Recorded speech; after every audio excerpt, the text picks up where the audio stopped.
कहा जाता है। क्लियर। नेक्स्ट है त थ द ध न वाली लाइन को हमने बोला था दंत्य।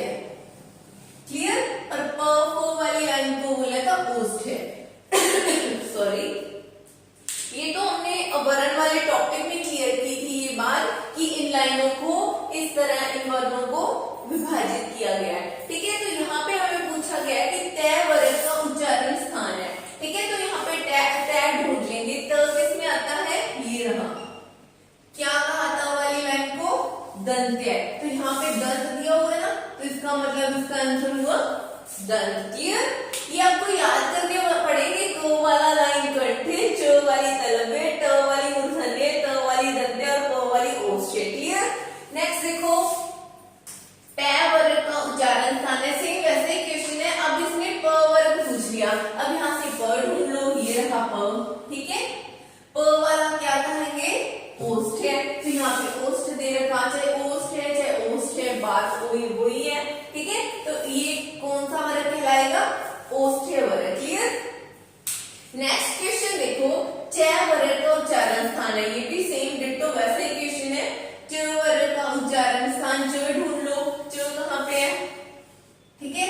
क्या कहा, तलव्य है। ये पड़ा तलव्य। क्लियर। ये तो थे इस तरह से क्वेश्चन बनेंगे इनमें से। ठीक है। अब नेक्स्ट देखो, वर्णों के समूह को क्या कहते हैं। हमने पहले टॉपिक किया था वर्ण विचार। ठीक है। तो पूरे वर्णों के समूह को क्या कहा था हमने वर्णों का जो समूह, वर्णों के समूह को कहा था हमने वर्णमाला। क्लियर। यहां से भी कैसे कर सकते हो, वर्णों का समूह तो वर्णमाला ही होगा, है ना। नेक्स्ट देखो, क्ष, त्रय और ज्ञ, है ना। ये तीन थे, मैंने बताए थे। ये तीनों क्या थे, संयुक्त व्यंजन थे। ये तो क श से बना था, क प्लस श से मैंने कहा था ये भी। और ये त और र से, र को भी खोले तो इसमें अव्यंजन था, है ना। ज्ञ, ज और अण से बना था, है ना। ये दो दो वर्णों से मिलकर बने होने के कारण इन्हें कौन सा व्यंजन कहा था, संयुक्त व्यंजन। ठीक है। ये जो तीन थे मैंने उस दिन में बताए थे, चार थे सॉरी, एक इसमें श्रेय भी होता है, ये वाला। ठीक है। अक्षय, त्रय, जय ज्ञानी और श्रेय, ये ना पूछा जाए ना संयुक्त व्यंजनों की संख्या कितनी होती है, तो संयुक्त व्यंजनों की संख्या तो होती है चार। कौन कौन सी, क्षय, त्रय, जय और श्रेय। ठीक है। लेकिन यहाँ पे क्वेश्चन क्या है कि ये तीनों कौन से व्यंजन है। अगर आपको याद होगा तो आप इजीली इसका आंसर दे पाओगे। कौन से व्यंजन है ये, संयुक्त व्यंजन। संयुक्त व्यंजन क्यों कहते हैं, क्योंकि वो तो सिंगल एक ही वर्ण से बने, लेकिन इनमें दो वर्णों का स्थान घेरते हैं। ये अक्षय, कै और शय से मिलकर बना, इसलिए संयुक्त हो गए। संयुक्त मतलब जोड़ा, मतलब कि दो। ठीक है। त्रय, त और र से, ज्ञ, ज और अण से। ठीक है। इसलिए इन्हें कहा गया संयुक्त व्यंजन। सॉरी। नेक्स्ट है आग कौन सा शब्द है। ठीक है। जो आग शब्द है वो कौन सा है, हमने एक टॉपिक किया था तत्सम तद्भव विदेशी देश, है ना। उसमें था आग, मैंने बताया था कि तत्सम शब्द किसे कहते हैं। तत्सम तो थे, यहाँ पे लिख लूं, तत्सम शब्द किसे कहते थे, जो सीधे सीधे संस्कृत के शब्द थे। ठीक है। संस्कृत के शब्दों को क्या कहा था, तत्सम। और एक मैंने बताया था तद्भव। तद्भव जो आसानी बनाने के लिए, आसान जो शब्द हमारी लैंग्वेज में हम यूज करने लगे थे, यानी कि उसे देसी शब्द भी कह सकते हैं, जो आसान शब्द बनाया गया था, उसे कहा गया था। कुछ चेंज करना पड़ा कि वो शब्द इजी बन जाए, इसलिए उन्होंने कहा था तद्भव शब्द। ठीक है। तो यहाँ पे आग पूछा है, तो आग कौन सा शब्द होगा, कौन सा होगा, तद्भव होगा, है ना। क्योंकि इजी है। इसे तत्सम क्या होगा आपका, अग्नि। सीरियस वगैरह में देखा होगा, कहते हैं ना अग्नि में ठोप डालो या जो भी है ना, अग्नि। आग को अग्नि यूज किया जाता है। अग्नि किसका शब्द है, संस्कृत का। तो मैंने ऊपर कहा संस्कृत वाले शब्द किसमें आएंगे, तत्सम में। और जो आसानी वाले, जो हम डेली यूज करते हैं, डेली भाषा वाले शब्द, वो है तद्भव। ठीक है। क्लियर। ये भी हो गया। नेक्स्ट देखो, पृथ्वी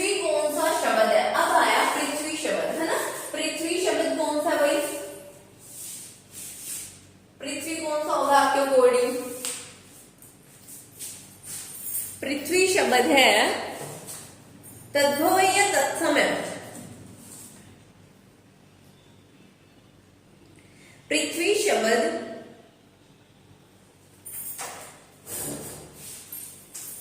ये तद्भव शब्द है, ठीक है। इसका तत्सम रूप क्या होगा? सॉरी तत्सम शब्द है क्योंकि इसका धरती होगा तद्भव तो। क्लियर? नेक्स्ट है टेबुल। कौन सा शब्द है? देखो टेबुल शब्द ना तत्सम है ना तद्भव है, ये विदेशी है। मैंने कहा था जो इंग्लिश वाले वाक्य होते हैं वो कौन से होंगे? विदेशी शब्द। क्लियर? ठीक है। अब नेक्स्ट क्वेश्चन है हमारे पास, नाक कौन सा शब्द है? ठीक है, नाक कौन सा शब्द है? ये भी मैंने उस दिन क्लैरिफाई जब हमने यौगिक रूढ़ शब्द और योग रूढ़ शब्द किए थे, है ना। उसमें क्या था मैंने बताया था, एक तो थे रूढ़ शब्द, एक मैंने बताए थे यौगिक शब्द, एक मैंने बताए थे योग रूढ़ शब्द। ठीक है, इनमें से हम डिफरेंस करेंगे कैसे? देखो यहाँ पे पूछा गया नाक कौन सा शब्द है। मैंने सीधा सीधा कहा था कि जब ऐसा कोई शब्द है ना, जैसे मान लो जलज है या पवन है, ठीक है। जैसे पवन शब्द है, पवन का मीन क्या होता है? हवा, है ना। हवा को पवन कहा जाता है, ठीक है। तो पवन को अगर मैं टुकड़ी करूं, प प्लस व प्लस न, इन तीनों का कोई अर्थ है? ये तो अकेले वर्ण है, वर्णों से तो हमारे शब्द चलेंगे, लेकिन इस एक एक का कोई मतलब है इसका अकेले का? नहीं ना। अगर इन्हें ज्वाइन किया जाए तो ही इनका मतलब निकलता है। हाँ, तो ये होते हैं रूढ़ शब्द, जिनका उन्हें तोड़ने पर कोई प्रॉपर शब्द, कोई मीनिंग ना निकले, उन्हें हम कहते हैं रूढ़ शब्द। ठीक है, पवन का शब्द का अर्थ था हवा, लेकिन हमने तोड़ दिया, अलग अलग कर दिया, तो इसका कोई शब्द नहीं निकला, इसलिए इन्हें कहते हैं रूढ़ शब्द। ठीक है, तो सेकंड था यौगिक शब्द। यौगिक शब्द में मैंने क्या कहा था? दो का जोड़ा होगा। जैसे मैंने कहा था रेलगाड़ी शब्द है, रेलगाड़ी शब्द दो शब्दों से मिलकर बना हुआ है। कौन कौन से? रेल प्लस गाड़ी, ठीक है। इन दोनों का कंबाइंड रूप है रेलगाड़ी, इसलिए इन्हें कहते हैं यौगिक शब्द। ठीक है, कोई भी दो वर्ड जब मैच हो जाते हैं, प्लस हो जाते हैं, उन्हें कहते हैं यौगिक शब्द। दोनों का अर्थ भी होना चाहिए दोनों का, ठीक है। उन्हें अलग करने पर एक स्पष्ट अर्थ क्लियर हो, उसे कहते हैं यौगिक शब्द। नेक्स्ट है, लास्ट है योग रूढ़ शब्द। योग रूढ़ शब्द किसे कहते हैं? जो प्रचलित पुरानी एक जो ऐसा शब्द होता है ना कि जो प्रचलित हो पहले से। जैसे मैं कह दूं वीणा पानी, तो वीणा का अर्थ क्या होता है? सरस्वती। पानी क्या होता है? हाथ। वीणा वीणा वो बजाने वाला वाद्य यंत्र होता है, पानी होता है हाथ। ठीक है, हाथ में जिसके वीणा वो कौन होता है? सरस्वती। तो ये पहले से थे ना, प्रचलित बातें हैं ना, तुम्हें पता है, इसलिए ये शब्द कौन से? योग रूढ़। ठीक है, तो यहाँ पे पूछा हमसे नाक कौन सा शब्द है, तो नाक को अगर तोड़ेंगे, ना प्लस क, इनका अर्थ है, क का कोई अर्थ है ना, मान लिया, पर दोनों का अर्थ निकलना चाहिए, नहीं निकल रहा ना, इसलिए ये कौन से शब्द है? रूढ़ शब्द। नेक्स्ट है फूल शब्द से में संज्ञा है। ठीक है, फूल शब्द में संज्ञा देखो, अब आपके अकॉर्डिंग कौन सी होनी चाहिए? समूहवाचक, जातिवाचक, व्यक्तिवाचक और भाववाचक। मैंने कहा था व्यक्तिवाचक की बात करते हैं, किसी वस्तु, व्यक्ति या स्थान के नाम को संज्ञा कहते हैं। व्यक्ति में क्या था? दिन बताए थे, महीने बताए थे, त्योहार बताए थे, मैंने नदियों के नाम बताए थे, व्यक्ति का नाम बताया था ना, कितने सारे इंडिकेट्स बताए थे, ये थे व्यक्तिवाचक संज्ञा में। ठीक है, समूह में मैंने क्या बताया था? द्रव्यवाचक की बात की थी। जाति में मैंने कोई भी एक ऐसी चीज जिसकी बहुत सारी जातियां, जैसे पेड़ बहुत तरह के होते हैं, नीम का पेड़, खजूर का पेड़, वो एक जाति है, लेकिन जाति का नाम क्या होगा? पेड़, है ना। भाववाचक में मैं क्या बताया था? जो चीज सिर्फ महसूस की जा सके, जिसे देखा ना जा सके,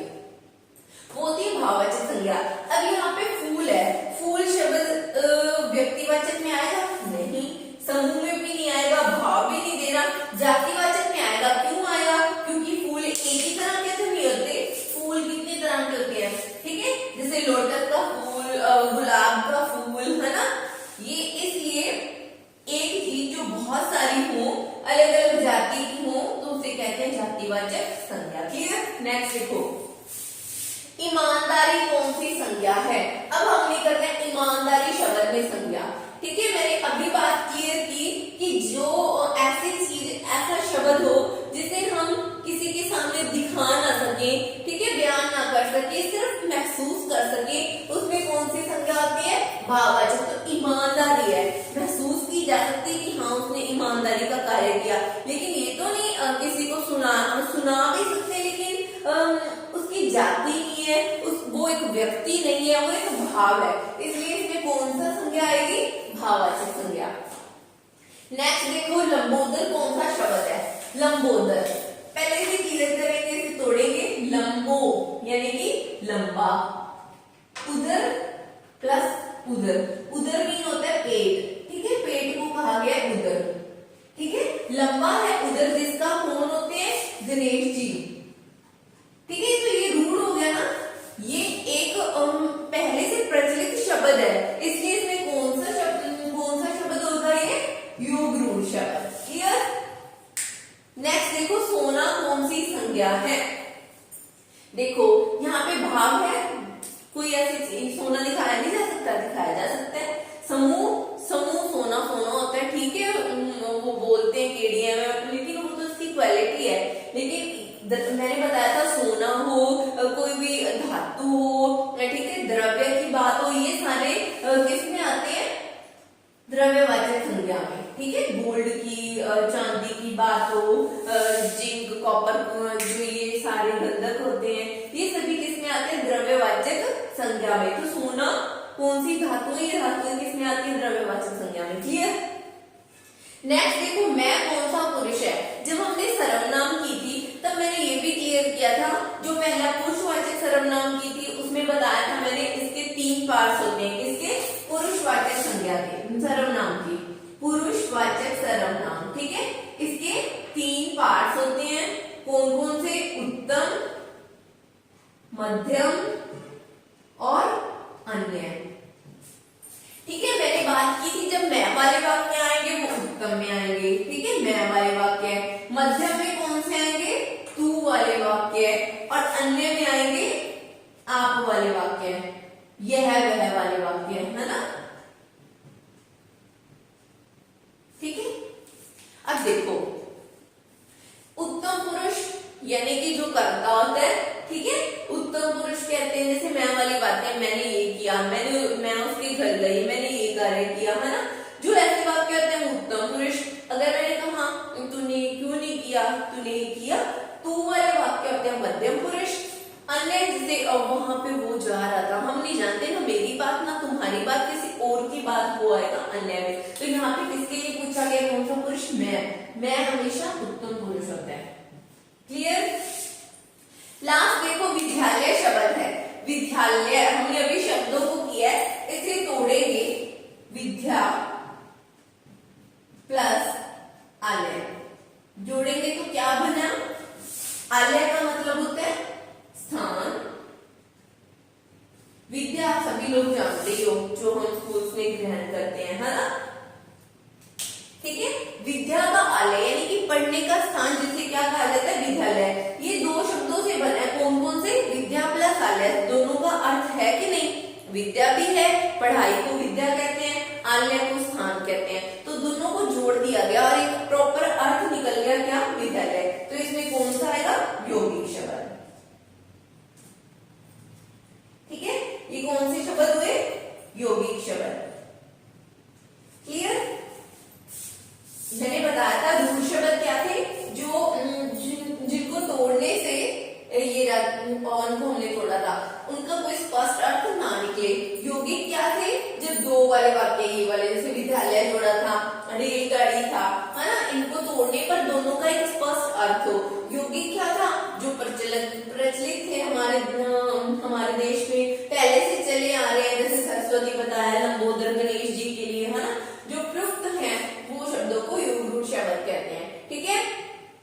तो ये थे हमारे क्वेश्चन आंसर। नेक्स्ट जो सेशन होगा उसमें हम इसी जो हमने हिंदी के टॉपिक किए हैं, इसी से रिलेटेड अगले क्वेश्चन